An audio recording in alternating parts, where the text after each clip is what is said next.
Everything is updated. Oh, I saw a heart. Damn it. I always miss the hearts. A little heart just went up there and I missed it as usual.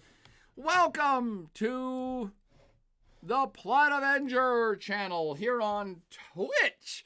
My newest, favoritist educational platform on planet Earth, which it was not designed to be, but it's going to become. The Twitchcast, the Plot Avenger Twitchcast is on, my friends.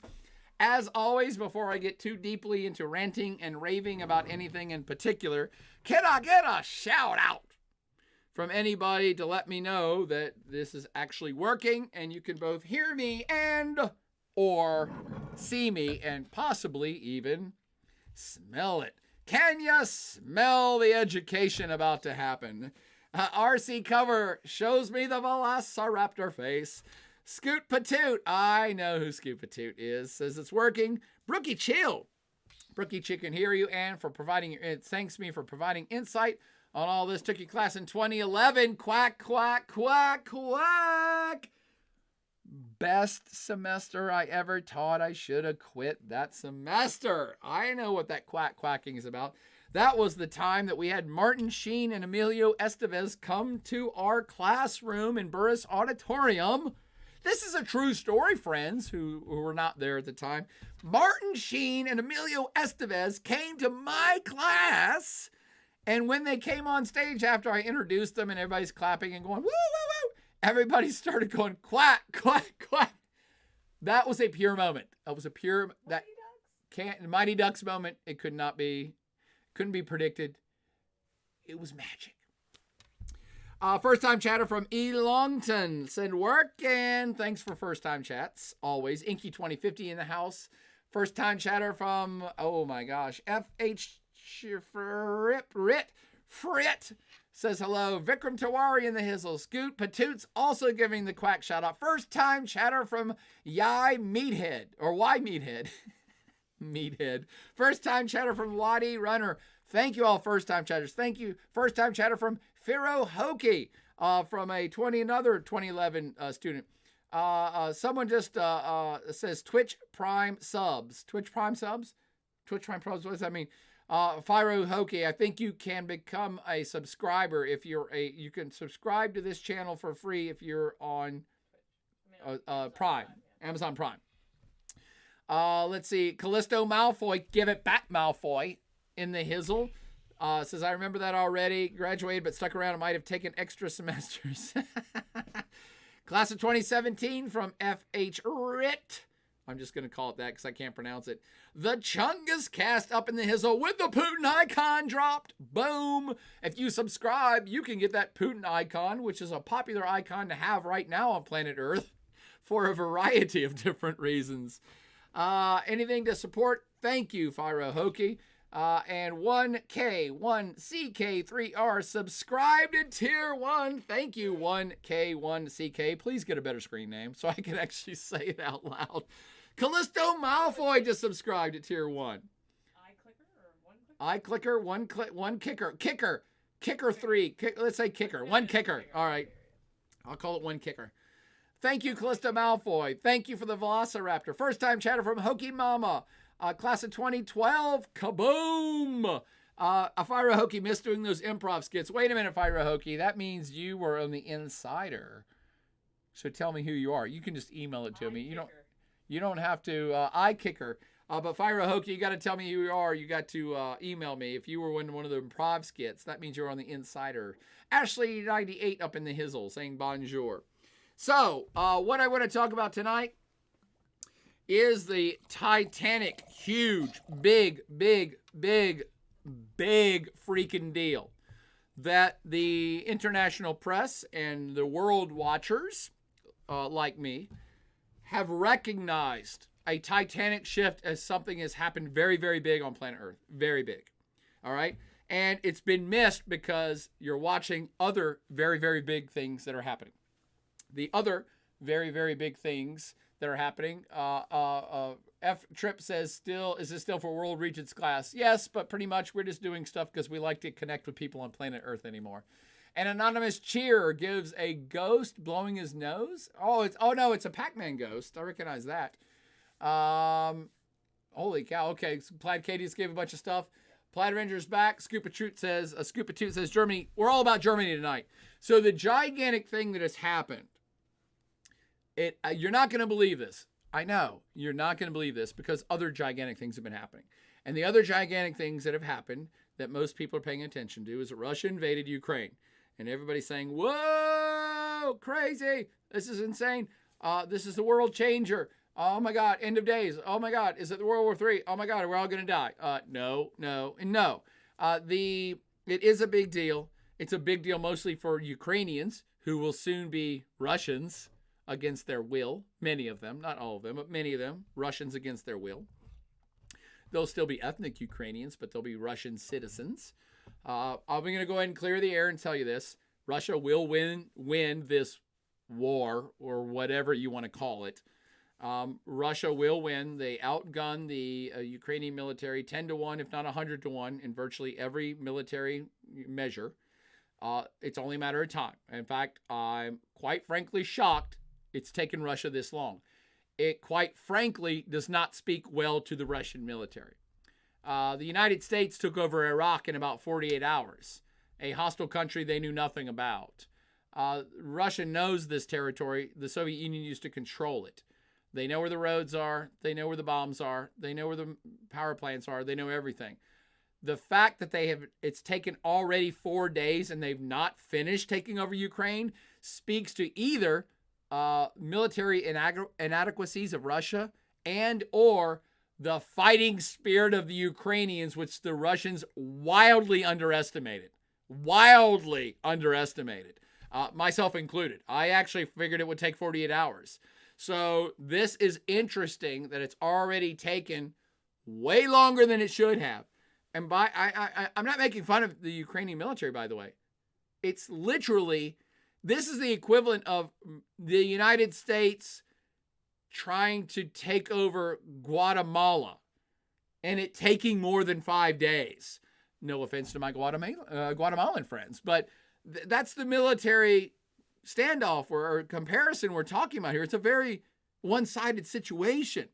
Let me get some chats. Putin's got nukes. Beeman says Switzerland's no longer neutral. You're right. Ashley says, I thought Russia would have crushed them like in a day. They should have.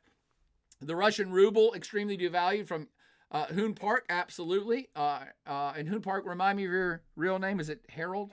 Harold. The Grand Poobah. You think Putin could potentially be couped if the invasion keeps going this poorly? No. He controls all levers of power. Putin's not going anywhere. Goes to Kiev, or Kyiv, says F-Trip. Pet Frog says Russian military looks like a clown show. They're still very powerful military. They still will win. It's just surprising it's taken this long. Hokey for Life 2012 says, in your opinion, is Putin stable? The French alluded to Putin not being in the right state of mind during Macron's last visit. It's a little interesting. I think Putin is stable. I think Putin himself is likely shocked at the world reaction, the European reaction, the Ukrainian fight back, and everything that's happening. I think you have to think Putin is a smart man, but he did something, quite frankly, really stupid. It is bizarre. He's repeating the mistakes of the past. And now you guys are chatting so fast, I can't keep up with it, but I'm going to try. I have to shout out to Elongton, who subscribed at Tier 1. Thank you, Elongton. First-time chatter from Grant Gladden. Will other countries get involved? Grant Gladden, they already have. Callisto Malfoy with a awesome little icon. I don't even know what that means. So let me, a first-time chatter from Asterisk Pro, great screen name. What's your outlook on the Russian economy? Not good. Will it be enough to change Putin's mind? Possibly, but probably not. Callisto Malfoy just did what? Cheered, like, gave 100 cheers. 100 cheers. Boom. So if I answer, I love you guys chatting. I'm going to try to get to them all, but I got to say some stuff so to keep you chatting. So the reason this is a very huge deal, and we could talk just about what's going on in Ukraine and Putin's mind and what's happening, but let me condense because I'm trying to give shorter podcasts to allow more time for me just to answer questions. So I'll talk for a little bit, and then I'll try to get to your questions. Cool? Okay. Putin has, I won't say seriously miscalculated. I'm giving you the Boyer opinion here. Of course, Russia will eventually win this military transgression. Of course they will, okay? It's simply a numbers game and a time game. What he has seriously miscalculated is the response. He truly, in a big way, miscalculated. He obviously thought the West was so divided, that the U.S. has been so weakened, that the European Union has been so weakened, that that nobody cares. I think he was counting on nobody caring. And he was absolutely, completely wrong. So he will still win, whatever that means, Ukraine, but then they're going to have to occupy it. And now they're going to be an occupying force against a Ukrainian military that's already held them off for near on a week and is now getting military support from planet Earth. So now you're looking at an occupying force that has to keep occupying a Ukrainian state, which is fighting back. And my friends, that's not a situation anybody wants to be in. So that is what the major miscalculation that Putin has taken so far. He thought none of this would happen. He thought it was going to be roll tide, if you're from Alabama, roll tide, roll the red Soviet tide back into Ukraine, and that the West was so weak that nobody's going to do anything about it, and we'll flex our muscles and nobody care. He is obviously wrong. It's already done. What I want to talk about today is that even given all that and all the stuff that we could talk about with just what's happening with the invasion and what a big deal it is and how it's challenging the international law system and the international order and the United Nations and the idea of nation states and the idea of sovereignty, all of that is being challenged. But my friends, I don't even want to talk about that tonight. I'm going to let that go tonight. What I want to talk about tonight, first time chatter, welcome, Hokey Carm.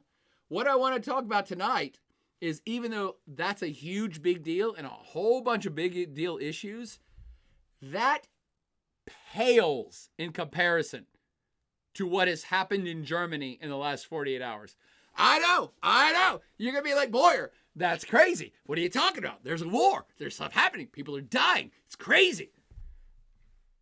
It pales in comparison to the historic shift that just occurred in Germany. I got to take a moment. I got to take a knee. I'm not going to take a knee, but I'll take a glass. I don't take a knee, I take a glass when I have to reflect and think for a minute. This is a gigantic deal, my friends. Friends, alumni, students, citizens of the world. This is a big, big week because this is now history unfolding that's going to affect the rest of your future. Germany is back. I'll call it out right now. February 27, February 28, in the year of the double deuce. In the year of our Lord, double deuce. February 27/28, Germany has started the Fourth Reich. And I know. Reich is a bad word, or it's taken as a bad word in America and the West in the English language, because when you hear the word Reich, you think of the Third Reich, which was the Nazis. But Reich, and you can go Google this and correct me. Somebody please do. Go Google this and correct me. Reich is kind of, to me, roughly translated as like kingdom or empire. The third kind of rising. And so there was a first Reich, old school Germany, and there was a second Reich, I think under Wilhelm, where Germany united, became powerful. And then Hitler picked up on that kind of idea of a kingdom or a German empire and coined the phrase Third Reich. And that was what we associate with Nazis. So the word Reich has nothing to do with Nazis. It's just that Hitler said, we're the Third Reich. We're the third empire. We're the third kingdom of Germany rising, and we happen to be psychopathic Nazis. So what I'm suggesting is this Fourth Reich starts now. This week, the Fourth Reich has started. And what do I mean by that is that in one fail swoop, in one absolutely categorically historical blunder, Vladimir Putin has so enraged Germany that he has single-handedly started the Fourth Reich. Now, I should calm down, take a knee, take a glass. What do I mean by that? Well, this is kind of a bizarre situation that the miscalculation by Vladimir Putin to take over Ukraine. And by the way, the Russians aren't going to say this is a miscalculation. They're going to stick by their story that historically Ukraine is ours. We were wronged. Everything is, it's not our fault. Everybody hates us. Everybody picked on us. The Soviet Empire collapsed, and you guys took all of our territory. When indeed nobody really took their territory. All those countries that didn't want to be part of Russia or the Soviet Union declared independence. And so we can argue semantics about that at some other time. But what I'm suggesting is the big deal of this week in this story is that Vladimir Putin's miscalculation about reforming the Soviet Union, or at least just taking over Ukraine at a minimum, is that he did not consider or contemplate or think it was possible that his movement would so infuriate Western Europe that he has single-handedly become the one rallying point for Europe to get its act together. So he was calculating that Europe was divided, the EU is divided, NATO's weakened, the United States is out of the picture, nobody cares what I do. And boy, he called that wrong. Because he has now unified the European Union, the likes of which we have not seen for 4 or 5 decades. He is unified and rallied NATO, the likes of which we've not seen for 2 to 3 decades. And most important to our talk tonight, he has caused Germany to give up its pacifist stance and rearm. That's why I'm saying this is such a big deal, friends, family, viewers, alumni, students of the planet. This is a big deal because Vladimir Putin could leave Ukraine tomorrow. He could. I don't think he will. But he could give up on this military adventurism / reclaiming Russian heartland, whatever. I don't even want to offend Russians, by the way. I'm actually not even trying to offend Vladimir Putin. He's going to do what he's going to do. And Russians themselves have to decide if their leader's doing the right thing and whether they support him. And there's an argument to be made about reclaiming their historic homeland or extending back their zone of security back to the pre-Cold War era where they used to control Ukraine and the Baltic states, and they can make a claim of security and strategy that they need to do all these things. There's arguments to be made for all of these things. But that's not what I'm talking about tonight. No matter what arguments they make, and it doesn't even matter how the Ukrainian situation plays out anymore. In my mind, this is such a big deal because Germany, for the first time in 70 years, has said, we're back. We're back. Now, for those that are not students of history, let me shout out first-time chat from Burkus. Germany says, Germany's pissed because Putin said Ukrainians were Nazis. Yeah, that was a little offensive. First-time chatter from Iqbaloman.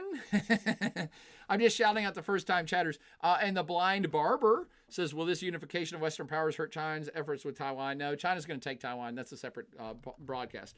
But this is such a huge deal because for those of you that are not students of history, the whole Third Reich psychopathy of Hitler and a bunch of Germans following the psychopathy of Hitler led to World War II, right? And them killing 6 to 7 million Jews and Poles and gypsies and homosexuals and communists. They were psychopaths, okay? And death toll of 10 to 20 to 30 to 40 million during World War II, all because of the Third Reich. And because of that, because of the death, destruction, mayhem, and outright genocidal, homicidal, psychopathic tendencies of the German state during Hitler's stay, the Germans since World War II have been exceptionally remorseful, exceptionally sorry, exceptionally embarrassed about what their state did. We're talking 70 years ago now. Again, somebody do the math for me. 1945 to 20. Somebody get a calculator. 2022 minus 1945. How many years is that? Somebody give me a shout out here. They have been, what's that? 77 years of embarrassment, about their own actions. And because of that embarrassment of World War II, and the lead up to World War II, by the way, the Germans have adopted, since World War II, 77 years ago, have adopted an exceptionally pacifist stance. They do not want to become a military power again. They put it in their constitution. They would never, ever, ever, ever, ever attack anyone ever again. If they have a military, it's for defensive purposes only. We're never doing anything bad again. We're so embarrassed. They bent over backwards, giving reparations and recognizing the slaughter of the Jews. And they've been apologetic and built memorials. And they've done everything they can. And they feel terrible about it. And it's been ingrained in German society now. 77 years is a long time. That's not one generation. That's like 2 or 3 generations of humans that have grown up in a post-war Germany that have been taught that pacifism is the way, and we're never doing this again. We're never going to make that mistake again. I know I keep saying it again and again and again and again. That's what I do. That's why it will resonate in your brain. They are pacifists. They do not want an active military. They're not going to rebuild another Reich. They're not going to ever do that again. And one guy, Vladimir Putin, has changed their minds. So, for those that don't know what I'm talking about, less than 48 hours ago, Olaf Scholz, and I love saying his name, saying Scholz, Olaf Scholz, it's actually Scholz, Scholtz, Scholz. Olaf Scholz is the current Chancellor of Germany. Call it a president or prime minister if you like, but the Germans have their own name, Chancellor. So the leader of Germany, who has only been in office now for less than 6 months, holy crap, no, it's been like 4 months, who took over for Angela Merkel, the longest standing German chancellor, I think, in the modern historical era. Chancellor Olaf Scholz came on German TV on Sunday night and gave an impassioned speech to the entire German Congress, Parliament, if you will, the Reichstag. And this was an astounding address. And in this address, here are the things he said are going to happen because of what's going on in Ukraine. Okay? And I'm just kind of read it off to you because I can't do it justice trying to pretend like I knew this stuff off the top of my head. Scholz described the Russian attack on Ukraine as a turning point. That's in quotes. Turning point. Quote that in your brain. A turning point that required German national effort to preserve the political and security order in Europe. I can stop right there. This is only a partial sentence. The German chancellor said, okay, this is so bad that Germany has to step back up again as a security and military leader of Europe, something we have vowed to never do again and did not want to do for 77 years. That's why this is such a big deal. He went on to say, or other things that happened in that address, required a German national effort to preserve the political and security of Europe in Europe. Scholz announced the creation of a one-time 100 billion euro fund for the German military this year, right now. We're already in month 3 of this year. 100 billion euros to the German military and committed Germany to spending 2% at a minimum of GDP on defense henceforth. Meaning the United States spends 3% of its GDP on the U.S. military, the biggest one on planet Earth. Germany is saying, we're ponying up, we're in 2% at a minimum starting now, every year, which is their NATO commitment, by the way. So for those of you who don't do the conversion, 100 billion euro is 113 billion US dollars in this year. Again, the U.S. is so big, our economy is so big, our military is so big. You're like, oh, I don't know, that doesn't mean anything to me. It's like, oh, trust me, $113 billion in the next 9 months, that's a big deal. It's a very big deal. So they're now committed to 2% GDP on military from henceforth. He also highlighted Germany's contributions to NATO and expanded commitments, including its deterrent presence in Lithuania and making German air defenses available to all Eastern European member states. He underscored Germany's nuclear role in NATO and indicated that the government would likely acquire F-35 aircrafts instead of the previously planned F/A-18 Super Hornet purchases. These are F-35s are from the United States. They're going to purchase a shit ton more military jets from the United States. The Chancellor emphasized Berlin's responsibilities within NATO, but in a departure from the style of German defense policy, also defined these measures as ensuring Germany's national security. Decades of German taboos and sensitivities dissolved amidst thunderous applause from mainstream parties and pro-Ukrainian chants of upwards of 500,000 demonstrators throughout central Berlin. When he finished giving this speech, every single political party in Germany stood up to thunderous applause. This is why this is a gigantic big deal. I have no clue what Vladimir Putin's going to do once he takes over Ukraine. But I can tell you right now, he ain't taking over no other countries because Germany has said, we are back in the game as a military power.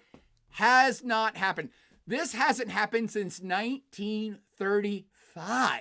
You're looking at almost a century ago when the Third Reich started rising. And under Hitler's great tutelage, they said, hey, we got screwed in World War I. They defeated the German Empire. We're embarrassed. We're humiliated. And we're going to come back and rebuild a great military empire. That was in like 1938, 39. This now is throwing down the gauntlet of we're going to do that again. Hopefully not with the whole psychopathy of Hitler. But Germany is a industrial powerhouse. It's the largest economy of Europe. It's worth a hell ton of money. It's the biggest population. If it's not the biggest population, it's the second biggest population of Europe. It's an economic juggernaut. It's the fourth or fifth biggest economy on planet Earth. They are a technology titan. They're an economic titan. They have hesitated or absolutely refused to become a military titan until and now. That's why this is a big deal. I don't know what Putin's going to do. I don't know what's going to happen in Ukraine. But once the Germans decide to do something, the Germans do it. And it is on, my friends. The Fourth Reich is rising. Even if Putin, again, were to tomorrow say, sorry, my bad, big mistake, pulling back all the forces, the Germans are not going to retract the statements that Schultz made. They won't. The Germans do not go back on their word. And so they will now be fearful of a very aggressive Russia that may be trying to reassemble the Soviet Union. And they are saying, we are not going to allow that. If it means us becoming a giant military power again, game on. Game on. And quite frankly, no offense to France. All right, come on. I know I make fun of France a lot. France has a nice military. They've got a big military. They've got guns. They've got ships. They've got weapons. All right. But do you want to fight French army or the German army? Germany has the capability, the capacity, and the technology to make a fierce fighting force rapidly. And if they are suggesting they are, if they're getting back in the game, they will be a significant military power on planet Earth within the next 5 years. To not be dismissed and are not going away. That's why this is a big deal. Think about this. Pretty much this week, in 1 week, it's almost unfathomable. If I were to give test questions on this, this would be one of them. In one movement, Vladimir Putin has done literally the impossible. He has done literally the impossible. And what I mean by that is, you're thinking, oh, boy, you're saying it's impossible that he invaded Ukraine? No. He could have invaded Ukraine anytime he wants. He can invade Kazakhstan tomorrow and probably take it over. He could take over Estonia, although that's a NATO country, so you might start World War III. Vladimir Putin's Russia is big and it's powerful. They can do whatever they want. But what he's done that's almost literally impossible, it was unthinkable. It was unthinkable a week ago. Vladimir Putin has done the impossible. What am I referring to? In 1 week, he has gotten rid of Swedish neutrality. The Swedes were neutral. They're not part of anything. The Swedes are like, nope, we're in. In 1 week, Vladimir Putin eliminated Swedish neutrality, eliminated German pacifism, and actually pulled the Swiss into participation. The Swiss are now so incensed. The Swiss are thinking about joining the EU. And Finland is thinking about joining NATO. I mean, he has done the unthinkable. He's made the Swedes not be neutral, the Swiss not be neutral, the Finns want to join NATO, and the Germans giving up pacifism. Vladimir Putin has done all of that all by himself. It is a remarkable achievement. Remarkable, astounding even, that he has pulled this off. Okay, my blood pressure's really high, so let me take a breath. Because I should now try to answer the 5,000 comments you good people have made, and I really do want to answer the 5,000 comments you people have made. I did want to get enraged enough for you to understand why this is such a big deal. And yes, I know, I'm a humble professor. What the hell do I know?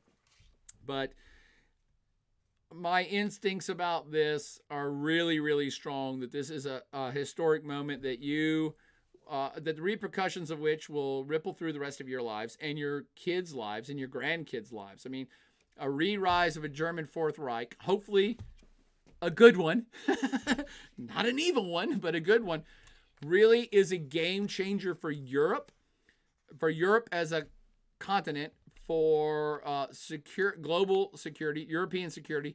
It's a game changer for the European Union. It's a game changer for NATO. It's a game changer for Team West. It's a game changer for Russian ambitions. It's a game changer for Chinese foreign policy. It's a game changer. This changes everything. Very quickly, I just see Adeline Cullen saying, will Germany go nuclear power to get away from Russian gas? Yes, I haven't even gotten into any of that. So a couple other things before I try to start answering questions. A few other things of note that have caused me to do a podcast just on how big a deal this is it is a gigantic, huge shift. The Germans rearming is a gigantic big deal that was unthinkable 70 years ago, almost still unthinkable a decade ago. And now it's being encouraged. The very countries that wanted to limit German power after World War II are now encouraging German power in 2022. World War II to 2022. We're living in a completely different world where we want the Germans to rearm. It's fascinating. The Olaf Scholz speech, go look it up. It's intriguing. And again, when he finished doing this speech, every single party, from the extreme leftist and the Green Party to the extreme right-wing Nazi Party, stood up and applauded.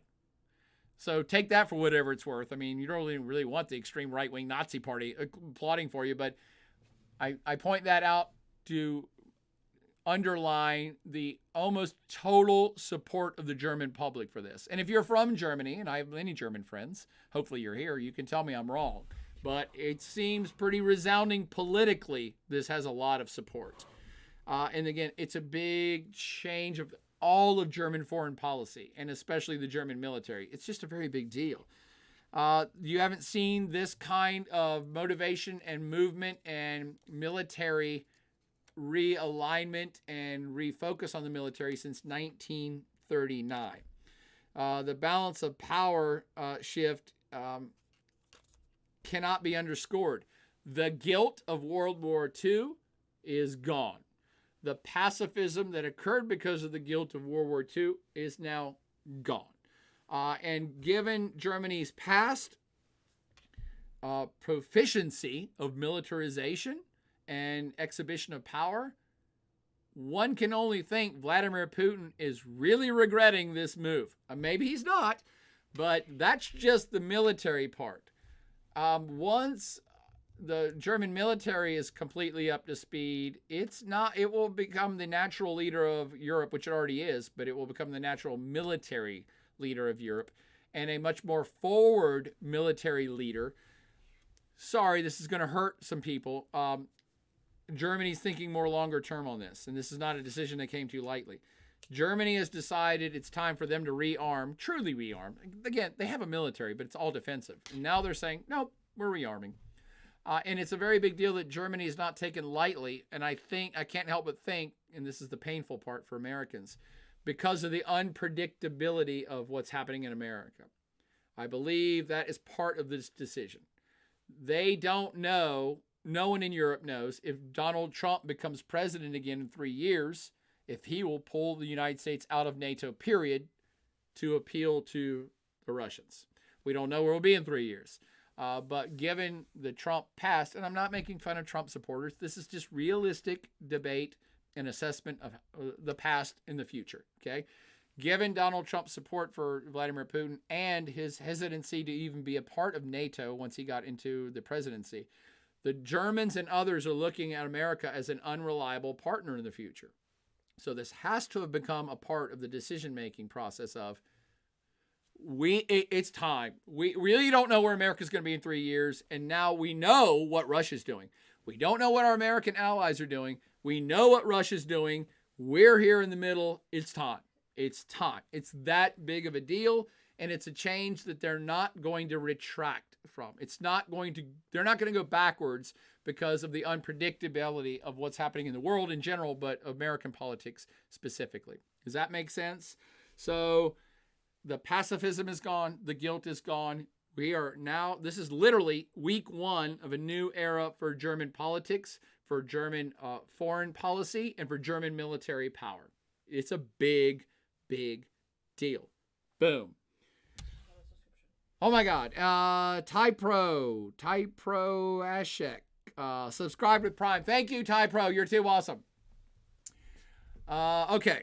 So what else can I add to this to reinforce how big of a deal it is? What else can I add to tease you intellectually to go do research and to explore further?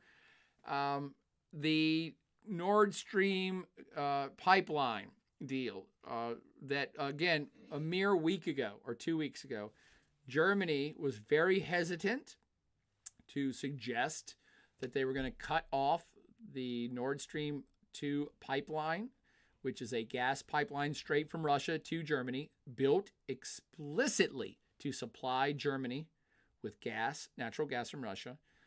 They have, again, in the same speech, that's off. That's gone. That was a $3 or $4 billion project that was going to be worth billions of dollars of income to Russia every year. And this week, the Germans said, nope, done. That's gone. By the way, it was built. It actually officially hadn't started. They were getting ready to turn the gas line on literally before Putin invaded Ukraine. They were getting ready to turn it on and start gas flowing to Germany. So the fact that this is already in place, this infrastructure is already in place, is already paid for, and the Germans are taking a huge hit because they need that energy, shows you their dedication to what they're doing. This is going to hurt them economically. It's going to hurt their energy sector in a big way. It actually might promote more green energy on planet Earth. This whole Putin escapade may have more and more countries saying, we don't want to buy oil from anybody anymore. It's just too weird, especially not from Russia. And it's too unpredictable. And we're too tied together globally. This might be an impetus, a catalyst, as it were, for more green energy. So the Nord Stream pipeline, which 2 weeks ago, the Germans didn't want to talk about, this week, it's done. We're not doing it anymore. It's done. The other thing that the Germans were extremely hesitant to get involved with was cutting the Russian banking system out of what's called this SWIFT international banking system. I'm not going to pretend to know what all of it is. All I can tell you on a thumbnail is that there's an international banking system that makes it really easy to move bank and debt and money and gold and bullion all over planet Earth. And this is part of regular transactions for all banks on planet Earth. And the Germans, the United States, and others had suggested we should cut Russian banks out of it. It will cripple them economically. The Germans were very hesitant. They were like, we don't want to do this. Why? because they're huge trading partners with Russia. They buy tons of stuff from Russia. They sell tons of stuff to Russia. It's a big deal. And this week, Germany said, yeah, we'll consider that. We think we might support cutting their banking system out of the SWIFT international system. This is an about face that no one could have predicted. No one a week ago, a month ago, or a decade ago would have predicted that Germany would have so about faced on so many things so quickly and so resolutely. And Vladimir Putin, for one, I don't know much on planet Earth, friends. I don't know much.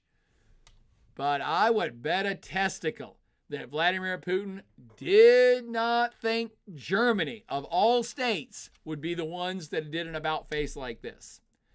This has to be playing on his brain on a very big way. He would have known the United States would push back. He would have known France would have pushed back. He would have known the UN would have pushed back. He was banking on Germany holding its pacifist line, and instead he pushed them over that line. And now it is going to have severe economic, energy sector, and military repercussions for Europe and Russia. I'm not saying this with any amount of glee, by the way. All right, I'm not saying, yay, Germany, I'm so glad they're doing this. I try to be, an observer of all these things. But you know me, I get excited I get impassioned. My blood boils when I see things that have really huge impacts, and I'm trying to impart what a big deal it is. So it's such a big deal because Germany is actually going to suffer for this. They're saying we're going to spend $100 billion, while we're going to lose money in our energy sector and lose trade. So Germany is now putting it all out there. They're going to suffer the most to stop Vladimir Putin. Unpredictable by Vladimir Putin, and quite frankly, unpredictable by the rest of the world too. It's a big deal. Yes. First time chat from Zeppelin just cheered 100. Zeppelin 103 just cheered 100. What does cheered 100 mean? I'm sorry, I'm old. I don't know. Donated cheer to everybody. Burkus says Putin 100% waited for a weak U.S. president to invade Ukraine. I agree with you, Burkus. I think it was this is a tremendous blunder. At this current juncture, this has been a tremendous blunder on Vladimir Putin's part. A week from now, it could be great for him. But right this second, it's not great. And the reason I'm raging about this particular German issue is because Germany's not going to go back on this. They're not. So Putin has unintended consequences. Putin has pushed Germany on a new path. And it's a path that means a stronger military Germany, a stronger German military, and a stronger German leadership role, and a stronger German presence. And that ain't what he wanted. I don't know what he wanted, but I assure you it was not that. Okay. What else am I forgetting? Oh, you missed so many questions. No. I know. There's been like 10 trillion great comments. First time chat from the Mad Potter. Oh, thanks for streaming, tuning in for the first time since 2010. Thank you. First time chatter of the Mad Potter of. Woo! Okay, so how best to go back to answer questions? Should I just try to scroll or ask people to repeat or? Yes, people are still here. Okay, yeah, for people who are still here, I'm sorry. I saw lots of chatter, which is why I love this platform. But I do have to kind of give you the fodder for chatter. So that's why I have to kind of scream and rant and rage for a little while. So if you had a question, cut and paste your old question and stick it back in here. And now I'll try to start answering everything that I missed. Cool. Okay. First time chatter from the Matt Potter. Ashley T in the Hizzle saying Germany might suffer now, but do you think it will have long-term negative repercussions for them or end up benefiting them somehow? It's always folly to predict the future, Ashley. However, when Germany sets its mind to something, it usually wins. So the betting money is on Germany right now. If I had $100,000 to invest, I'd invest in German military because they're not going to fail. All right. Unfortunately, that's true for World War II. But right now, it's like, well, they're the good guys right now. So When the Germans put their mind to it, it happens. First time chatter from Nick Quick 135. Is World Region still in Burris? No, we're all online now. Nick Quick. Oh, see, I'm already losing them. Damn it. They're coming in too fast. Adeline Colin says 2010 represent. Thank you, Adeline. I'm sorry, Ty Fobs. Germany invest $100 billion into their national football team as well. Could be. Maybe they're going to invest, take that $100 billion from the football team and put it in the military. Inky 2050 says, what about Ukraine joining the United Nations? Ukraine is already part of United Nations. No matter what happens with the invasion, the Ukraine will hold its United Nations seat. Even if Russia completely saturates it and takes it over and says, we're claiming it, it's ours, I can assure you that 99% of the world, and possibly even China, will still recognize a Ukrainian seat at the United Nations. Let's see. Harold says, do you think Russia will go bankrupt? I saw the greatest Russian company, oil Gazprom, go down 42%. I'm surprised if the Gazprom went down 42% because the price of oil is going through the roof right now on planet Earth because of the Russian aggression in Ukraine. So oil is going up. Everyone who makes oil is making more money right now. But the long-term prospects is that Gazprom probably went down 42% because of the German declaration that they're not going to use that Nord Stream 2 pipeline. So that is a huge tangible loss of investment for Gazprom and the Russian government, who's already spent billions to build the pipeline. And it's a huge future profit loss. It is gigantic. Literally, it's like building a highway to the moon. Literally, building a brick and mortar paved highway to the moon, and like 10 feet before the moon, you're like, never mind. We're not going to the moon now. It's a huge loss for Russia. It's gigantic. Future profit. Let's see. Typro A. Sheck says Germany aims to have 100% renewable energy by 2035. Yes, that's one of the other unintended consequences of Russia's aggression. And again, I'm trying to be politically correct and not talk about Russia's wrong or these guys are right or Russia's bad. I'm just saying the Russian aggression, and that's what it is. We could call it more Vladimir Putin's aggression into Ukraine, is having unintended consequences, many of which involve more countries not wanting to do business with Russia and potentially long-term not wanting to do business with Russia, meaning not wanting to buy oil and natural gas, not wanting to be reliant on Russia for energy. Russia's now showing its stripes, so to speak, and is now an unreliable partner that may use its control of oil and natural gas to Europe politically against them. And I gotta think this is part of the German decision to just give up on Russia. They're looking at this saying, well, think about it this way from a German perspective. They get, let's just pretend, they get 30% of their energy needs from Russia. It might be 50%. Let's make it 50, it's easier. They get half of their energy from Russia. And Russia's saying, right now, starting last week, Russia's saying, we're going to take back any of the land we feel like taking back. No matter what, because we don't think any of you people will do anything about it. Because if you do try to fight back against us, we'll cut off the oil and natural gas you need to fuel your economy.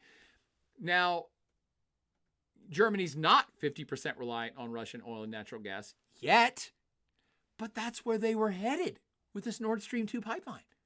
And so from the German perspective, you got to be looking at this going, well, this is an unreliable partner. We can't continue to get in bed with Russia, even though we do a lot of business with them. If they're going to be this aggressive and might take over other countries who are our allies and use the power of natural resources and oil and natural gas to basically blackmail us into insubordination, or I'm sorry, subordination. It looks like to me, from a German perspective and other Eastern European states, they're looking at this going, oh, we buy all this oil and gas we buy a lot of energy from Russia. We're dependent on Russia, and Russia's counting on that for us to bow down and do anything they want. Here's the funny thing about nation states and different ethnic groups. People are proud, and they do not want to bow down and become a subordinate state to somebody else, and particularly not Germany. So again, I think the miscalculation by Putin here at this juncture is he had to think that, well, these guys, they're reliant on us and they're not going to do anything. They have to have us. And what Germany is saying is, we decided we don't have to have you. We just decided we don't have to have you. And it's going to hurt, but we'll find a better girlfriend. I'm sorry, boyfriend, not to be sexist. We'll find a better friend. How about that? We'll find another way now before we get deeper into this relationship, which we do not trust anymore. Here's a side note, friends. Don't ever get into a personal relationship where you don't trust the other person. Even if it's your fault you don't trust the other person. Even if it's totally your fault. Don't get into that relationship. It can't go anywhere. Relationships are built on trust. And right now, there's a huge trust issue with Russia. And people are saying, whoa, let's back out of this relationship before we get further entrenched. Don't put a ring on this finger because I'm not sure I want to be with you for life. This is starting to look scary.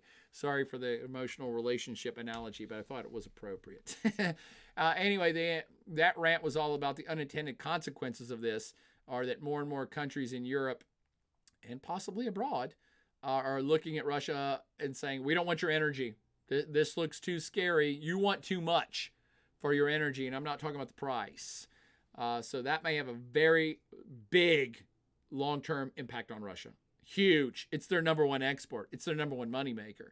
So Putin is, again, unintendedly may have brought a bunch of pain onto his country. Again, I'm saying maybe. I'm not saying this with authority. I don't know what's going to happen tomorrow. I don't know what's going to happen next year. Next year, everybody can be like, you know what? We just want the cheap oil. We don't give a shit. But not right this second. They're not saying that. Not right this second. Let's see. Nick Quick says, took it back in fall 08 or spring 09 in Burris. Kabloom. Back in the days. Adeline says, that's what I want to know. Is Putin desperate enough to launch nukes? Well, that's kind of the $64,000 question right now. Everybody's saying that Putin yesterday put his nuclear arsenal on high alert and state of readiness. And the question that sane people are asking is, why? No, you're the one invading another country. What are you afraid of? Who are you going to bomb? You're the one attacking another country. Are you afraid that the United States is going to start a nuclear war because you're invading another country?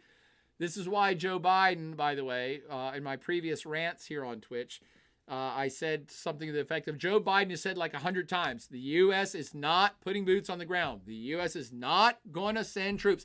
The U.S. is not going to get involved tangibly, physically in the Ukrainian war. They keep saying it over and over again to dispel any notion that the United States is going to get involved. It's certainly not going to get involved in a nuclear capacity. So Putin, we should start kind of differentiating Putin and Russia because things could go south for Putin very quickly because Putin himself personally has started this war.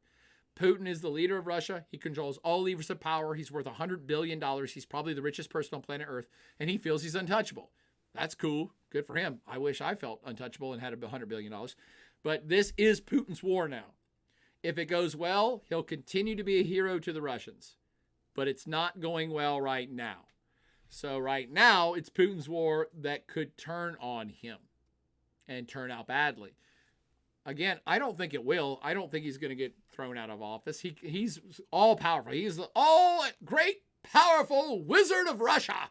So he can't be undone internally. But it doesn't look good for his country right now. And his country is going to suffer the pain, not him personally. So we'll see how that plays out in the long run for the Russian people versus Putin. So the reason I brought this up is someone asked, why is Putin threatening nukes? No one knows. No one is threatening to invade Russia. No one is even threatening to invade Ukraine. What's happening is that more and more countries are saying we're going to send military assistance to the Ukrainian military. And all I can think of is, and maybe this will happen tomorrow, which tomorrow is already today in Russia. Vladimir Putin could come on the TV today and say, if anybody gives any weapons at all to the Ukrainian army, we will consider that an act of war on Russia. He could be getting ready to make that play, and that's why he's putting the nuclear arsenal on high alert. Because then he can say, we warned you, Germany, if you send weapons to Ukraine. Oh, by the way, I forgot to add that. Olaf Scholz said, we're going to start sending weapons to Ukraine. Boom! Mic drop. So Putin could come out tomorrow and say, we consider anybody sending any weapons to Ukraine an attack on Russia. Now, no one on planet Earth really would buy that except maybe the Chinese, who are still standing by Putin for a little bit longer. But when you get to this level of high stakes poker at the international scale, there's no rules. So Putin can do anything he wants. And I guess if he wants to end the human species tomorrow and start a nuclear war, he has the power to do that. And I guess he will be consigned to history as the guy who wiped out our entire species because he felt like invading Ukraine and somebody helped Ukraine. But that will be on his shoulders. Is he insane and wants to do that? I don't think so. I don't think the man's insane, but what the hell do I know? I'm not hanging out with him. But I can tell you this for nothing.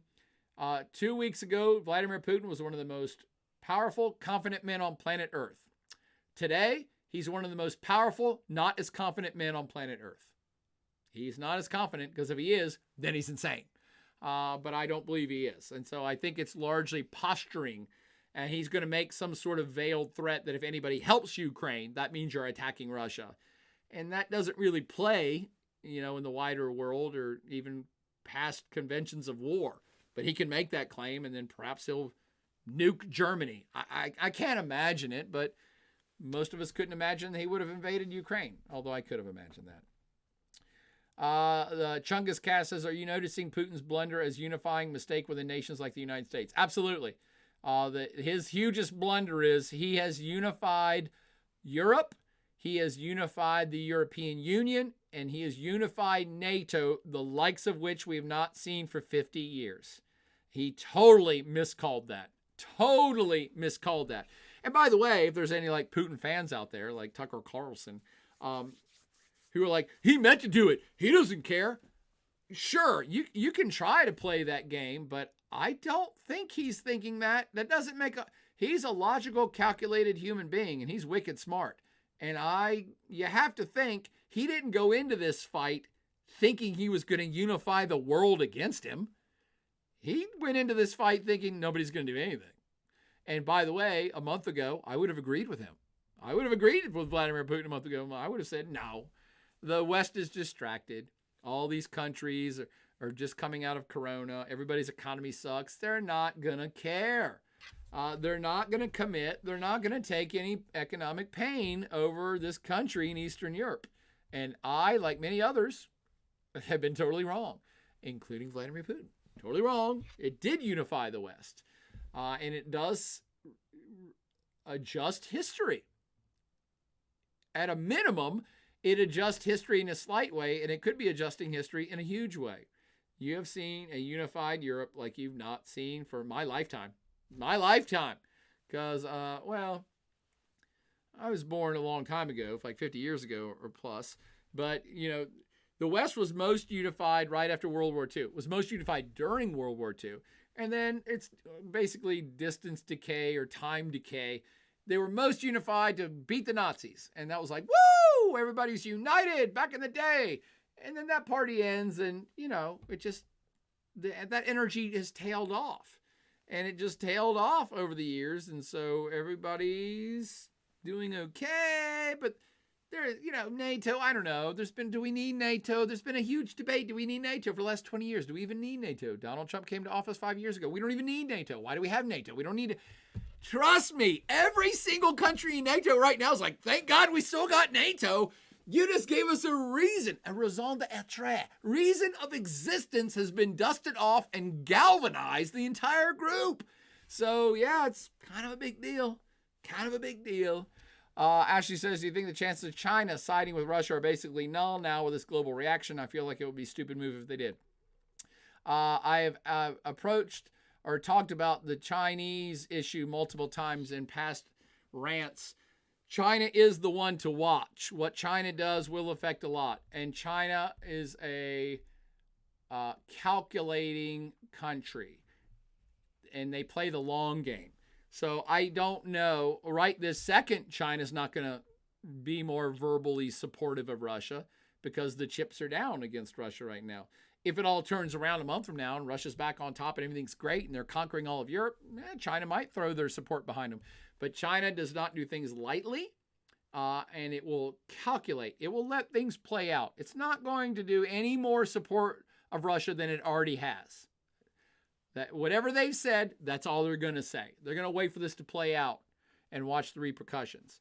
So yes, obviously China's watching this closely, and because it doesn't look good and Russia's getting a really bad reputation and it economically is starting to hurt Russia, China will not come to save the day. Not for Russia, it won't. It won't for anybody besides China. So it will wait and see what happens next week and next month and next year. Kobar25 says, regarding the 11th emergency session of the United Nations General Assembly, what could come of all that? Probably not much. Is it possible to overturn the decision made on Friday's UNCS meeting? Also, is there a restructuring / power limiting of the P5 possible? All great questions, Kobar. Quickly, what will come of it? Probably not much. Is it possible to overturn the decision made by the United Nations Permanent Security Council? No. Also, is restructuring a power limiting of the P5 possible? Yes. That's the good part of your question, Kobar. The United Nations as a whole will likely come out with a message condemning Russia's moves. Neither Russia nor China will sign on to it. Actually, China might, but I doubt it. Okay. However, a General Assembly can make a statement. It doesn't have to necessarily be rubber stamped by the Permanent Security Council. For those of you that have taken my class, you know it could never be approved by the UN Permanent Security Council because Russia's on the Permanent Security Council and would veto it. So the General Assembly is going to make some sort of statement. We'll see how many countries sign up for it. My guess is about 150. About 150. About 150 out of 194. About, I believe, 40, maybe 50, maybe even 60 states will sit on the sidelines for fear of offending Russia because they either do business with Russia or get oil from Russia, or they're wild cards like Cuba, Venezuela, North Korea, Nicaragua, countries that are out on cloud nine already and have dictators in charge of them already who will want to support Russia simply because they hate the United States. So them and then dozens of other countries that will want to sit on the fence won't join it. But I'd say about a solid 140, 150 countries will, in the General Assembly, make a statement saying, hey, dudes, you just violated sovereignty. The one reason we have the United Nations, because we all agree about sovereignty, and you're screwing up the system. And by the way, the United States is very likely working hard behind the scenes to get as many countries as possible to sign up on that. They'd like to see that number 160, 170, 175 countries all signed up saying Russia's doing a bad thing. That makes a big impact because now you got most of the planet saying, we don't dig what you're doing. But I'm still guessing 140, 150 conservatively. So that brings me to the great part of your question, Cobart, which is, can they restructure the Permanent Security Council since Russia now no longer cares about the rules nor is playing by the rules? That's the question lots of people are asking, Cobart. A lot of people are saying, what's the point of having the United Nations with Russia when Russia doesn't care about the rules of the United Nations? Why would you give Russia a veto power when it is said openly, we don't care about your rules or your whole organization, we don't believe in you, we don't care? Why would you give them authority in a system which they disregard? And so that's the question that a lot of countries are starting to bring to the forefront of, like, okay, is it time to get rid of the P5 or expand it or get rid of veto power or dilute the veto power? Should we live in a world where one country can stop the United Nations from doing anything? Because, of course, the P5 can do that right now. Any one of those five can stop anything. And Russia can stop the UN from doing anything. Simultaneously, Russia doesn't believe in the rules of the UN and doesn't care about the rules of the UN. So it's like, Okay, well, now we're at a complete stalemate. The United Nations need not even meet anymore while Russia's still on the Security Council because they don't believe in it and they can stop anything. So there's a lot of debate of like, okay, maybe it's time. Maybe it's time. Another unintended consequence Vladimir Putin certainly did not see in the works. You could see the Russians lose power at the United Nations because of this. Which, of course, if they did, they'd quit and be like, well, if we don't have veto power, we're quitting. I'm taking my ball and going home. So, that might happen too. But the fact that we're even talking about it is the important part. Not that I can predict what's going to happen. It's the fact that we're talking about it has to be troubling to the Russians. Vikram says, how do you subscribe with Amazon Prime? That's a Katie question. Ashley98 says, I think Germany's trying to prevent Russia from going down the same path as they did, basically, and pissed off another big country would even try this. Yes, I agree. Germany's looking at this going, we already went down this path ourselves. And we certainly don't want to see another country go down that path. And we're not going to be a country that gets rolled over by another country going down that path. Let's see. Inky 2015 says, I meant Ukraine joining EU. I'm sorry, Inky. I got to go back to your previous comment. I can't see your. What about Ukraine joining UN? Got it. Inky said, what about. Yes, Inky. The other unintended consequence is now there are talks initiated by Germany to do a rapid, accelerated, get everyone in the EU program. They're now talking about everybody who wants in the EU, including Ukraine, what's left of it. Let's get you in the EU. Vladimir Putin can get offended, and the Russian talking points this entire time have been like, we're offended, and we feel it's a security threat if you let any of these countries into NATO. We're worried about NATO. We're railing about NATO. We're invading other countries because of NATO. And so the rebuttal to that is Germany and other countries are saying, okay, well, you didn't mention the EU, so let's get all these countries in the EU. Let's get them in tomorrow. I mean, it's quite fascinating how galvanized Europe is now because of Vladimir Putin. Again, completely unpredicted by Putin. So yes, Inky, there is now talk of letting Ukraine and everyone else into the EU. Now remember, again, how important this is. All of this is happening, I think, a lot because of Germany now stepping up. Now that Germany has stepped up, this is empowering everyone within Europe. They're like, holy shit, the Germans are back? The Germans want to be leaders? All right, game on. If they want to get back in this fight, we'll follow the Germans into this confrontation. Not so much the French. I'm sorry, I know I always make fun of the French. But an empowered Germany is a game changer. And you're seeing this repercussions rippling out to now the European Union, which is, again, unified and galvanized like never before. And a whopping week ago, or even a year ago, let's say, the European Union didn't want to let any more member states in. They were questioning they had let so many in. And now all the countries that have recently joined the EU are stepping up, going, thank you for letting us in the EU. We want to follow all the rules. Places like Poland and Hungary, who have given the EU some trouble in the last few years, they're falling into line going, no. We don't want Russia taking back over Europe. All of us want to retrench the EU is great. We should expand membership. This is shocking. Shocking developments and rapidly shocking developments. That also answers Elongton's question about Zelensky's plea to join the EU. Castle Bravo says, in your class in 2014, now I live next to a missile silo in South Dakota. Oh, dear Lord. Hang in there, Castle Bravo. And I came back here to see if I'm in danger of getting nuked this time around. Also, do you think the West will let Russia keep Crimea? Yeah, the West, Team West will not take anything physically from Russia. Team West will only try to punish Russia and to stop taking the rest of Ukraine. And certainly, even if Russia does take Ukraine, Team West will try to stop or discourage Russia from taking over other countries. That's what this is all about. Again, the U.S. president has said, we are not sending troops into Ukraine. No one is sending troops into Ukraine. A lot more countries are sending weapons into the Ukrainian army, but that's a fight that everyone has said, and the Ukrainian army has to know this. They're on their own. And it's a war. It's already in day 4, a war of attrition, which is usually something you say after 4 months or 4 years or 40 years. It's a war of attrition. After 44 days, 96 hours, because it shouldn't have taken this long. And now weapons are being funneled into the Ukrainian army to perpetuate and extend the war, to fight back against the Russians, something nobody predicted, including Vladimir Putin.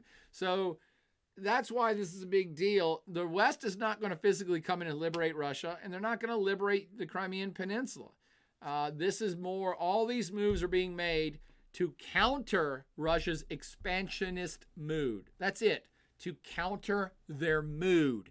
All this is happening so that Russia understands, we're going to make this unpleasant for you.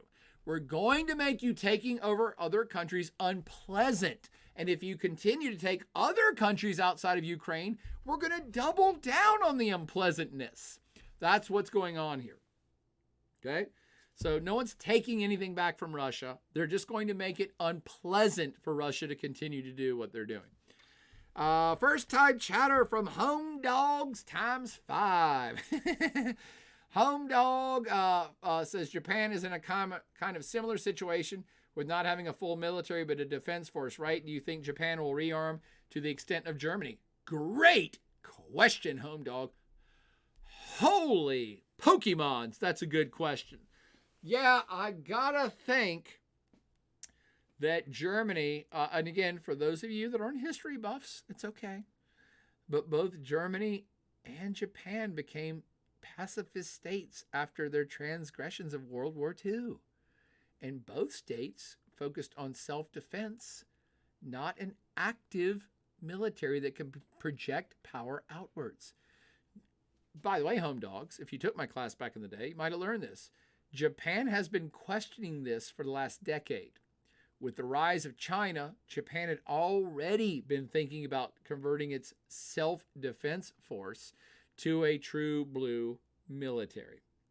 And again, the only difference is self-defense force, as per the Japanese constitution, their military can do nothing, cannot leave the country, cannot exert power, cannot start a war, can't even go to another country. Their self-defense force is in Japan, it stays in Japan, and it's only there to repel an attack. They have been debating about changing that for over a decade.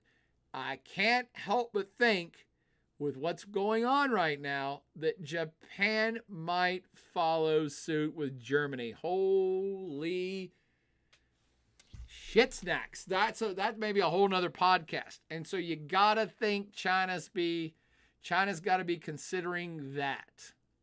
If they back Russia's play here, that Japan will rearm. Good point, Home Dog. Great first time chat on that question. Ashley says, I feel like many actual Russian citizens either are actually not supporting what Putin is doing but can't say anything for threat of being jailed or killed, or due to propaganda. Or the propaganda is powerful enough that many think this is the right thing to do. I sympathize. I agree, Ashley, with everything you just said. Nick Quick says, that was Plaid Katie. The Blind Barber says, I thought Japan would offensive last time Russia invaded Ukraine. Nope. Japan still has a self-defense force officially, Blind Barber. Again, that may change. One Kicker says, what do you think of their expedited attempt to join the EU and their expedited response? Normally that takes years, but they say they were admitted tomorrow or in the near term. Exactly, One Kicker. I talked about that, referenced it earlier. It is amazing the about face the entire EU is taking right now. And I gotta think it's got a lot to do with a reinvigorated Germany as the natural leader of Europe. Let me step back and say, sorry, France. And I mean that honestly. France has always considered itself a world power. It was back in the era of world dominance and colonialization. And France has always seen itself and considered itself a world power ever since, and has fought back against the presuppositions that they're not a world power. France, in some legitimate light, has always said, look, we're global people and we're a forward-thinking government, and they're actually always on the front lines of liberal thought and say democracy and things of that nature. And I'm not being dismissive. I make fun of France a lot because it's fun, the whole surrender thing. But I'm being genuine here. France is a significant world power, and it is a significant European power. But Germany stepping up to the plate is just a game changer. It just is. Because it's mostly because of Germany's technological and industrial might. And because they have the ability to create a significant force in very short time, and because of their past history, good and bad, as being a leader. So it's not being dismissive of France, and I think Germany will tread this path lightly. Remember, this is all about Germany. It was only supposed to be 30 minutes. So I think Germany will tread this path lightly, and what you're likely to see is a reinvigorated, more militarized, not a military state, but more militarized Germany that will tread lightly by being very much co-partners with France. The Franco-German alliance, I think, will be ever more supported and strengthened, and they will rise both in military power simultaneously. The Germans will do it so that they don't seem like an aggressor.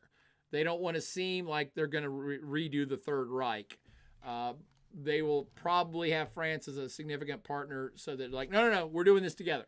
But having Germany in the game, again, it's just a big game changer for confidence and leadership within Europe and the European Union. It's that big of a deal.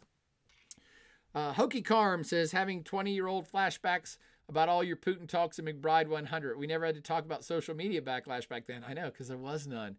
The good old days, right, Hokey Carm? How much has the Western social media backlash changed? How much these countries step up? Actually, I don't know. I actually think, Hokey Carm, that you're seeing old school political stuff here. I don't know that social media has played that big of a role. Everything I'm talking about with Germany, rearming, remilitarizing, restepping up, this is old school. They're looking at the situation. They're talking physically with their partners. They're going and meeting face to face, their leaders are. They're sitting down with their economic advisors saying, what if we do this? What's going on here? So I don't think that social media played much of a role at all in Germany's decision of what's going on. And it really shouldn't play a role at all in any serious government's decision-making process. Because the internet is just awash with trolls, propaganda, lies, alternative facts, nonsense, and bullshit.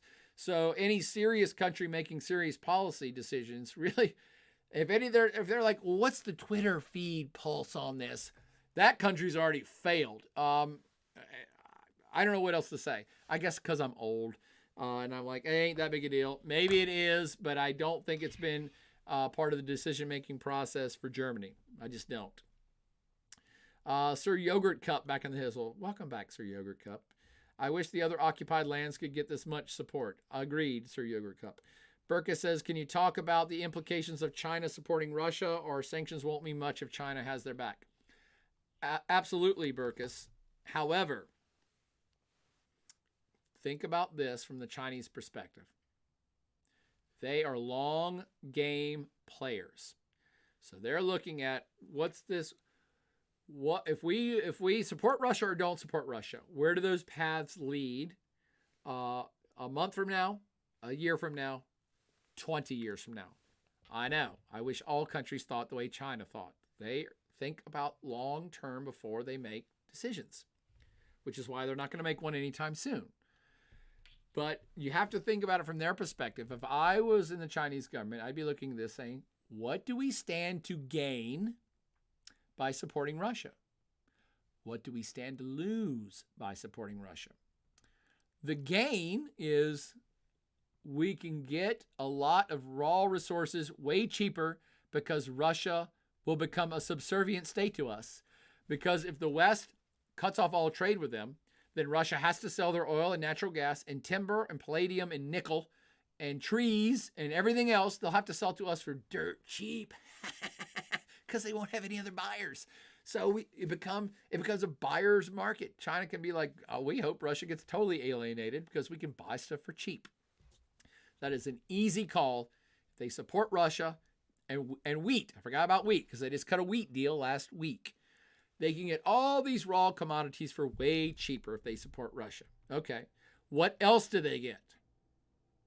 I don't know. I'm sure the Chinese politicians are thinking about it, but I don't know what else they get. They get a defense partner that will help them in World War III. Well, in World War III, we all die anyway, so that don't matter. They get a defense partner in case they get invaded. Nobody's invading China ever. It's not happening. So that's of no consequence. So I'm sure there are people that have come up with other things that I'm not smart enough to think of. But I can't tell you because I can't think of them. I don't know what else Russia or China gets besides cheap stuff. The alternative is, what does China lose by throwing all in with Russia? And they stand to lose being in the SWIFT financial system. And they stand to lose also being embargoed on trade by other countries who now would look upon China as full-on dictatorship, supporting another dictatorship that's taking over countries. They also would have to be not supporting sovereignty anymore. China prides itself on respecting the classic modern definition of sovereignty. And if they go all in on Russia, then everybody's like, you're liars. You don't support sovereignty anymore. And if you don't believe in sovereignty, then Taiwan's not yours. We're going to support Taiwan. If you're not going to play by the rules, then you don't get the benefits of those rules. So if you join Russia, you're not playing by the rules anymore like Russia doesn't. And so you might actually lose your seat at the Permanent Security Council. You might lose trade. You might lose face. You might lose a lot of things. That's what I think Chinese government's thinking about right now. And just off the cuff, I can list a lot more things China stands to lose than China stands to gain by forming a Russia-Chinese axis that gives up on the rest of the world and its rules. I don't see China doing it. But again, what the hell do I know? Maybe they'll form an axis and they'll just take over all of Eurasia and Africa by force. Who knows what history will bring, what the future will bring, what the future history is.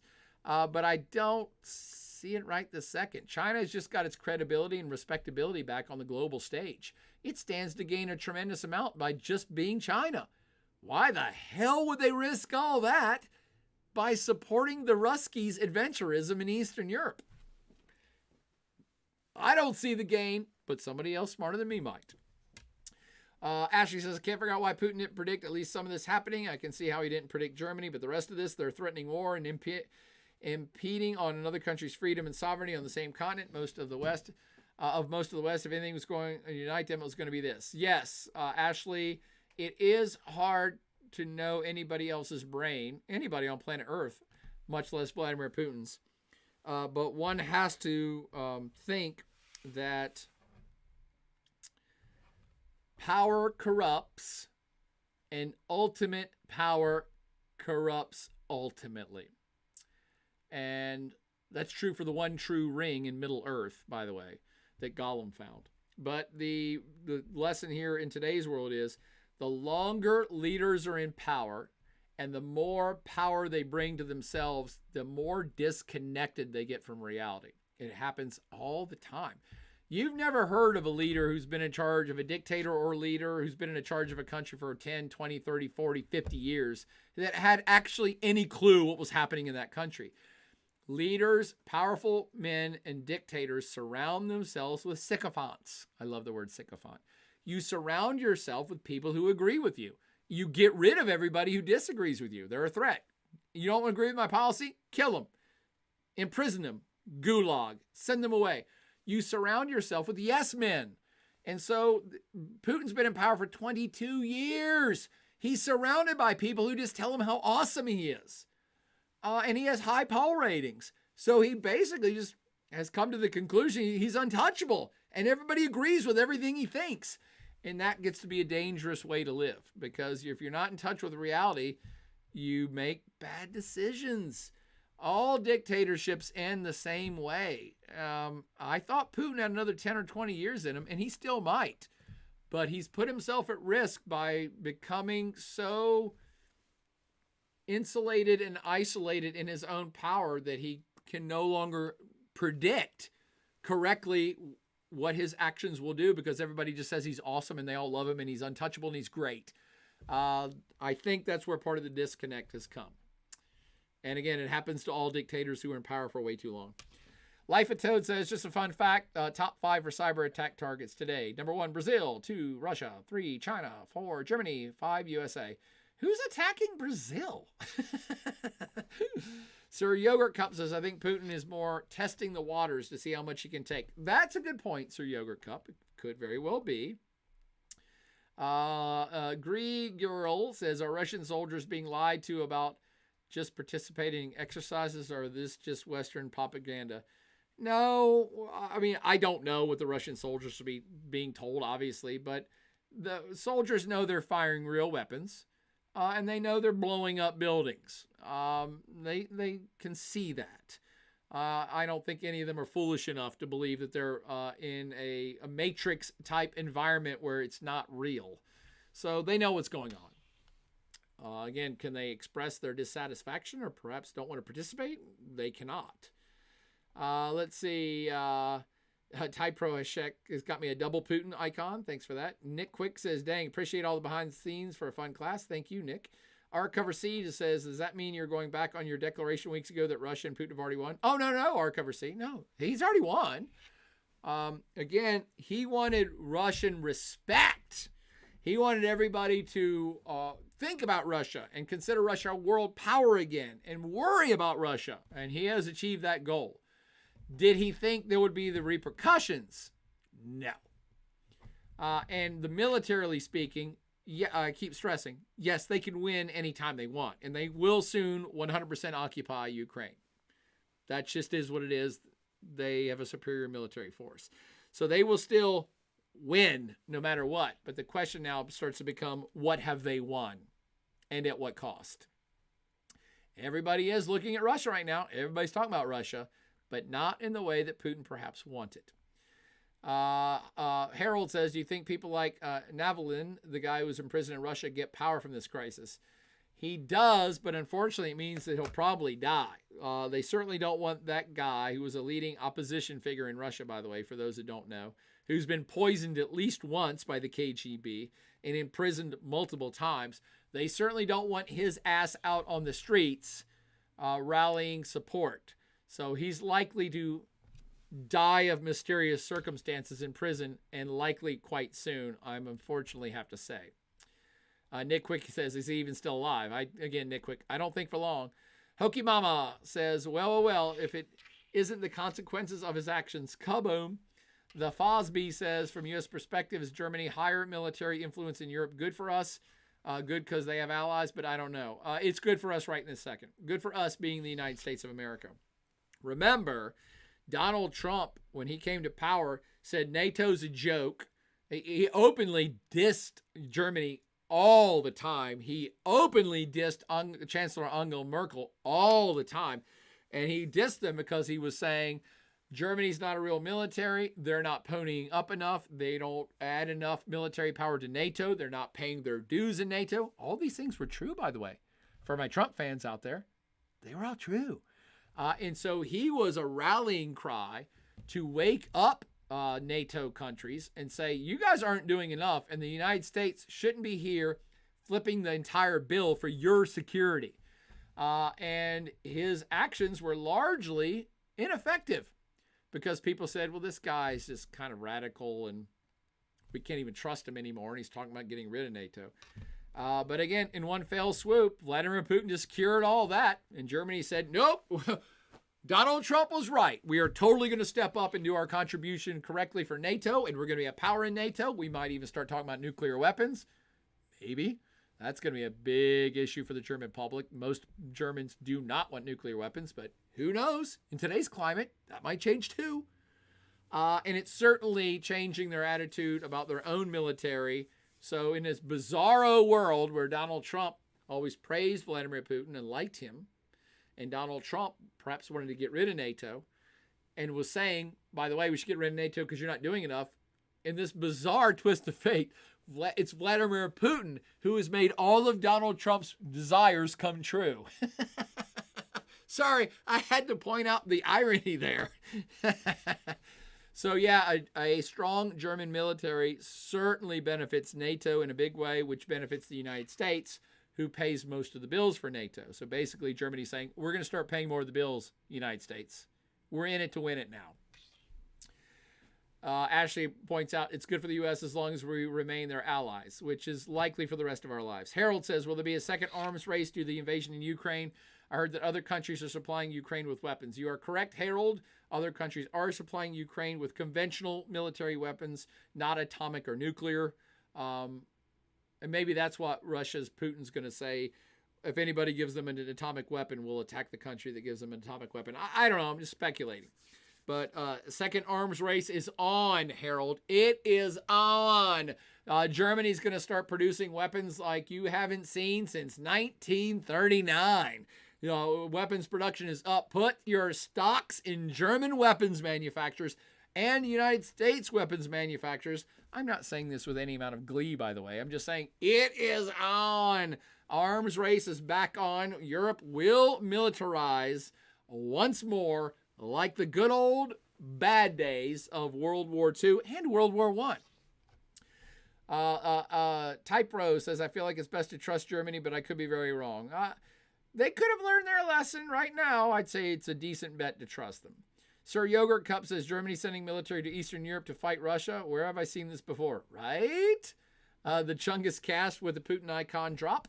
Big Gifford says, what about the 100,000 Russians who protested the war in Moscow? I know he can't be kicked out, but that's a lot of unrest. 100,000 seems high, Big Gifford. I've only seen numbers in the thousands. So there have been thousands arrested. If the numbers get into the hundreds of thousands of protesters, then the Russian government will pay attention. But they will not pay attention. They won't even pay attention to 10,000. They won't pay attention to 20. They'll arrest 30,000 Russians and put them in jail. But when it gets to the point where they run out of jail cells and people are protesting, then the Russian government will pay attention and possibly change tack, but not before that time. They will not give a damn about 10 or 20,000 protesters. They just don't. Out of a country of 140 million, they won't give two rats' asses. They'll just jail everybody they can jail until it gets out of control. And quite frankly, it's likely to not get out of control. Most Russians don't want to go to jail or get their heads kicked in by thugs. So it's hard.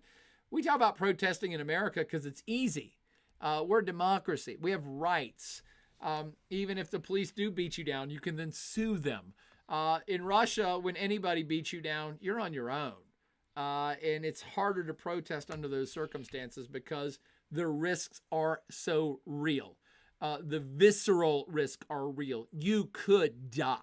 You could get injured. You could go to jail for the rest of your life, and ain't nobody gonna defend your rights in Russia. Not in today's Russia. So it's harder to protest. I feel for them. I feel for the ones who don't support this war, but they don't have a lot of choice. Hokey for Life 2012 says, why have the Chinese been so reticent to condemn Russia's invasion of Ukraine despite them being such staunch advocacies of sovereignty? Great question, Hokey for Life.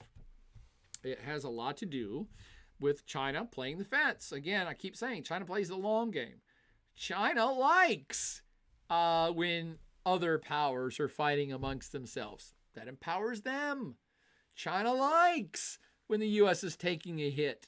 China likes when Team West is losing. China likes when they're discombobulated and they don't know what's going on. China likes all that because it benefits China as now the new center of stability on planet Earth. So they don't mind this happening, but at the same time, they don't want to support outright Russia's invasion of another country because they don't want anybody invading their country. So that's why reticent is a great word. They're reticent. They're like, we don't mind the chaos, but we're not going to openly support anything that's happening either. We're not going to openly support any side. It's not our fight. It's not our fight. Why the hell would we get involved? And that's decent foreign policy, quite frankly. It doesn't affect them directly. If they take a stance, then it does affect them directly. So they're going to hold off taking a hard stance as long as they can. As long as they can, they will not side up. Yakov, hey, welcome back, Yakov. I haven't heard from you for a while. Yakovbek Zolotov says, essentially, this is my problem with all the sanctions. They ain't hurting Vlad, only hurting the Russian people. Correct, Yakov, but at some level, Putin is untouchable. So if you don't do anything, he's untouchable. He's worth $100 billion. He has one of the world's mightiest militaries and mightiest secret police forces protecting him. He's untouchable. You can't do anything, all right? He's an Egyptian god of the old days. He's on the pyramid, the gold pyramid. Can't be touched. So at some point you have to say, okay, well, we can't hurt him personally, so we just don't do anything. So we can't hurt him personally, so I guess if he wants to take over all of Europe, we have to let him, because otherwise it hurts Russians. The Western powers understand it's going to hurt average Russians. That's part of the calculation here. Only Russia can decide what they want to do with their sovereign state. Only Russia can decide who they want to be their leader. That's the Western way. We call it democracy. It's your country. You people have to decide what to do with it. So as an outsider, all Team West can do is, unfortunately, make pain for Russian people to hopefully, in Team West's eyes, convince them that they need to go protest. Convince them that the pain applied to them is so great that it's worth going out and getting beaten up by the Russian police force to protest against this war. You have to make the pain so real and visceral for Russia's population that they decide they want change within their government, because the outside can do nothing to Putin. Only Russians can. Thus, sanctions on Russia as a whole, because sanctions on Putin don't mean anything. He could almost literally be sitting on $100 billion worth of gold bullion. Obviously, he's not going to miss any meals if sanctions hit Russia. Nothing on planet Earth will prevent Vladimir Putin from eating caviar every day. So you can't do anything to him. You have to affect the country as a whole, unfortunately. First time chatter from Lil Dews. Lil Dews says, "Yo man, you know Stretch." I don't know Stretch. I'm sure Stretch is an awesome person. Benman says, "What do you think about NATO's overt involvement by giving ultra-lethal weapons like fighter jets directly to Ukraine rather than minor equipment through third-party countries?" Benman, that shows you how serious NATO is now. Again, Putin has unwittingly galvanized an entity which was fractured a year ago, galvanized in today's world. And they're saying, you know what, Putin, you're right. Ukraine's not a part of NATO. We cannot come in and defend them, but that don't mean we can't give them weapons. We're going to give them any damn thing we want. Dummy Summy says, "I'd be scared if I was the person that unified the West." Agreed, Dummy Summy. The Fobs says, "Why wasn't there a similar Western response with regions like Crimea?" That is a good question.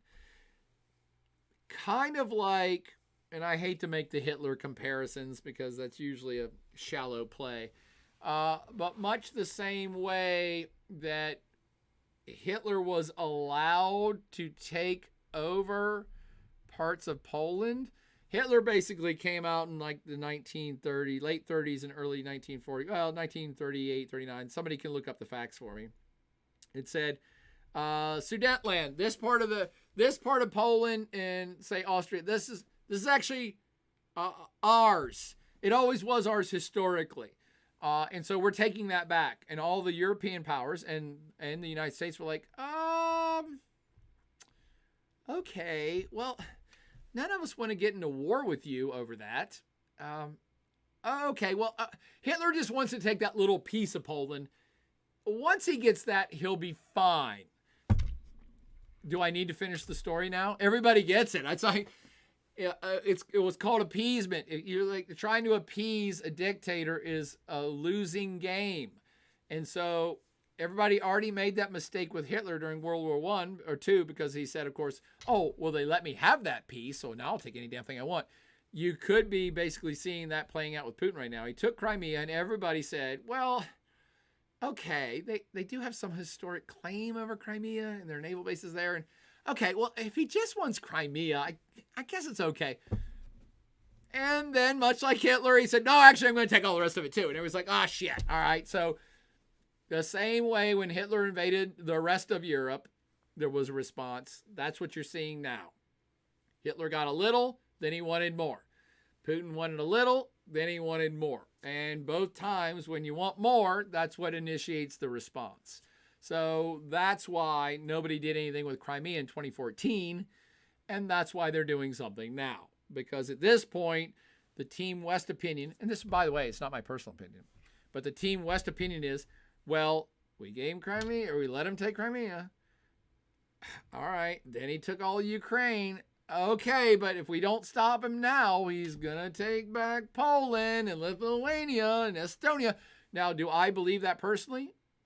I don't think so, because to do that would be to overtly start World War III. But I can see the mentality of Western countries who made that same mistake in World War I and are not going to make that mistake pre-World War III. Okay. Crimea wasn't this violent. Yeah, actually, that's true, Pet Frog. Pet Frog points out that it was a covert operation to take over Crimea, that Russia said, by the way, that was never us. So it was a bit of a smoke and mirrors play as well. Ashley's saying, no way China risks their economic growth to support Russia. Agreed. Awkward when UN might make a statement against Russia when Russia has so much power in the org. Agreed. Do you think the UN could split into two at some point? Yep. Or at least restructure to limit the power of Russia and possibly China if China supports Russia. But also the Western powers would have to agree to divest their own power, meaning they won't just kick Russia out. They will likely restructure and say, we're getting rid of the Permanent Security Council. And even us, the United States, here's my guess. If I was in charge of the UN for a day, even from a Western perspective, I'd say, okay, here's the deal. We still have the Permanent Security Council, and we might even expand it. We might expand the Permanent Security Council to include Germany, maybe Brazil, maybe Australia, maybe some of the bigger economic countries, and to also include other places like maybe Nigeria, maybe Saudi Arabia. Maybe you diversify the Permanent Security Council and then expand it. So maybe there's 10 Permanent Security Council members and another rotating 10. And no one in the whole council has a veto power. The Team West countries, France, UK, United States, they would have to go out on a limb and give up their own veto power to make that happen. But in doing so, they're restructuring it so that it would be more equitable and fair, one, for planet Earth, but also that isolates Russia politically and also disallows them or the Chinese to stop and thwart any action ever in the future. So to me, you could split up the UN, but that would be counterproductive. If you restructured it, you actually empower more countries, which in the long run would probably empower Team West. But boy, that's a hard sell. Saying, hey, you have to get rid of to make sure your enemy loses power, you have to give up some of that power too. That's going to be a hard sell. But to me, it makes more long-term sense. Way more long-term sense than just having two UNs, because at that point, what's the point of having either? It's every country for themselves at that point. Matthew 99 says, could Germany potentially replace Russia on the Permanent Security Council? Yes, just talked about that. Ashley says, guess the EU isn't stagnant anymore. Agreed. Antimatter, no matter. Iran has been a bit quiet about Russia, maybe because they're doing talks with the U.S. to revive their nuclear deal. That is true, Antimatter. Point taken. Iran hasn't said much about this, and they're usually pro-Russia, so they're sitting on the fence too. Jakob says China would probably say no to Germany joining because that further strengthening the power of the West. Agreed. What's more feasible is dissolving the P5. What I just talked about. Me and Jakob are on the same wavelength before I even read his comment. Matthew says, makes sense. First time chatter from Bears 2024. who's hitting up Matthew, saying that maybe too many Western European countries, it would look far too biased. I agreed, Bears, which is also why I said it may be time to diversify the permanent council. You really need all continents represented at some point. You've got to have an African country in there. You've got to have a South American country in there. The likely candidates from Africa, Nigeria, or South Africa. The biggest country / big and the biggest economy. Actually, Nigeria is now both the biggest country and the biggest economy, but South Africa's second place. Brazil's the titan of Latin America. You got to have a Saudi Arabia. You got to have an Arab country in there, or at least Islamic representation in there. I'm sorry, I skipped over India. India's got to be there. I mean, there's some obvious things that are happening that's like, this should have happened already. How are neither India or Pakistan or any Islamic country or any Latin American country or any African country, how do we have a permanent security council, which is basically 5 countries that are just in the northern hemisphere? It's not enough anymore. This Putin aggression could literally change the whole balance of power within the United Nations. Again, it's fascinating. Thank you, first-time chat from Bears. And Ashley saying we have to restructure his entire course. You are correct. Jakob is pointing out that everybody is sending money to Ukraine. That's true. Longer the war drags on, the more it's going to be bad for Vlad. Absolutely, which is why I can't believe it's taken 4 days already. This could not have been in their game plan. This should have been a 48-hour operation. First-time chatter from Fighting Gobbler, 2010. Awesome. How much pain is the Russian army actually suffering? I think not a lot, but I don't know there's any solid reports. I can't comment on that. But thank you for chatting, Fighting Gobbler. First-time chatter from Orkarma. Says hello. Hello, Orkama. Jakob says if China invades Taiwan, Japanese might rearm. Agreed, Jakob. Orkama says anyone checked on North Korea whilst all this is going on? No, North Korea is strangely silent too. Although they'll throw their weight behind Russia because what the hell do they got to lose? They don't care. They hate Team West. They hate everything the West stands for. They want the United States to burn in hell. So they will eventually, if they haven't already, voice their support for Russia, and it won't mean anything to anybody. First time chatter from Gabe Adelic says, welcome back to the fold of Germany and Japan. World War III wouldn't be the same without you. Well said, Gabe. The Grand Poobah says, how long do you see the Ukrainian war lasting? I actually thought it would already be over by now. So I don't know, Grand Poobah. And Poobah says, I could see it dragging on for months to a year, conventional, and even longer with insurgencies. I don't know, Grand Poobah. 190,000 Russian troops and the full brunt of every military weapon, helicopter, jet, tank, bomb that's at Russia's disposal. I just can't see it going on for another week. If it goes on for another week, that means Putin himself's getting cold feet. But they should be able to take over the territory by the end of the week. Again, the question becomes, can they maintain it? But certainly taking it's easy. Maintaining it is the question that they have to deal with in the future. Life of Toad says, I think the recent deployment of U.S. Marine F-35s aboard the Japanese maritime self-defense version of a carrier was a step in the direction towards what Bori was suggesting. Correct, Life of Toad. I forgot that happened. Thank you for pointing that out. I did already suggest for a decade the Japanese government has been debating its self-defense only status. And this might be the tipping point. This is all about Germany, by the way. And that's like, it's a big tipping point.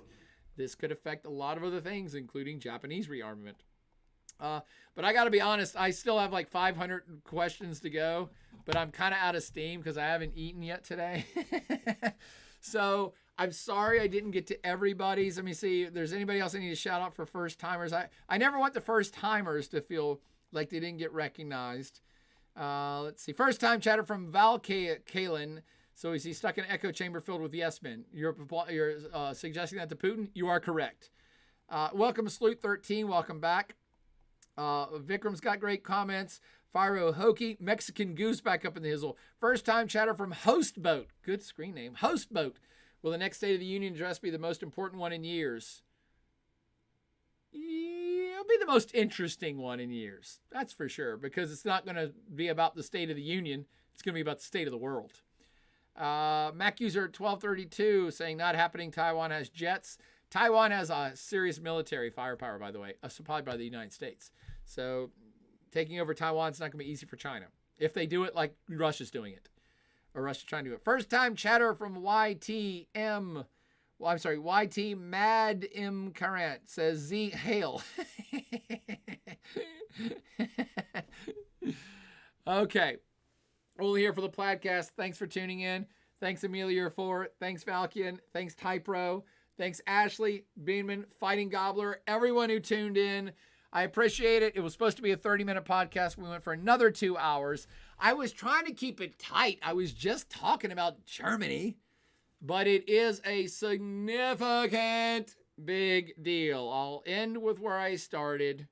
This is a game changer for the rest of your lives because Germany has been put on a new path. The economic juggernaut of Europe may soon well be the economic military juggernaut of Europe, and that is a game changer for Europe, for Russia, and the world. Thank you all for tuning in. Have a fantastic night. And thank you all for your likes, for your follows. Please follow me. Please like me. All of the trivial shit you're supposed to say online. Please subscribe with Amazon Prime or whatever the hell you're supposed to do. And thank you, Sky Wizard. Thank you, Life of Toad. And we'll see you next time. Same plaid time, same plaid channel here on Twitch for another interesting talk on things going on in the world. But as always, for now, a party on.